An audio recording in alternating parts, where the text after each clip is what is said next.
திருக்குர்ஆனின் 114 அத்தியாயங்களில் அல் ஃபாத்திஹா அத்தியாயம் ஒன்றாகும். 7 வசனங்களைக் கொண்ட இந்த அத்தியாயத்திற்கு பல பெயர்கள் இருந்தாலும் சூரத்துல் ஃபாத்திஹா ஆரம்ப அத்தியாயம் என்பது பிரபலமான பெயராகும். சூரத்துல் ஃபாத்திஹா அத்தியாயத்திற்கு பல பெயர்கள் உள்ளன. சூரத்து ஷிஃபா நோய் நிவாரணி என்பது அவற்றில் ஒன்று. இதன் கருத்துக்கள் மனிதனின் மனப்பிணிகளை அகற்றுவதோடல்லாமல் இதன் வசனங்களை ஓதுவதால் உடல் பிணிகளும் நீங்குகின்றன.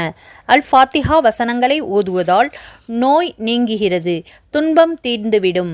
சுஹானல்லாஹ். சூரத்துல் ஃபாத்திஹா அத்தியாயத்திற்கு உம்முல் கிதாப் என்றும் ஒரு பெயர் உண்டு. குர்ஆனின் அன்னை எனப்படும் ஃபாத்திஹா அத்தியாயம். இந்த சூறாவை பற்றிய விபரமான பயான் நமது சேனலில் உள்ளது. பிளேலிஸ்டில் சென்று பார்த்து பயனடையுங்கள். மற்றவர்களுக்கும் பகிர்ந்து அல்லாஹ்விடத்தில் நற்கூலியை பெற்றுக்கொள்ளுங்கள். ஜஸாக்கல்லாஹு ஹைரன்.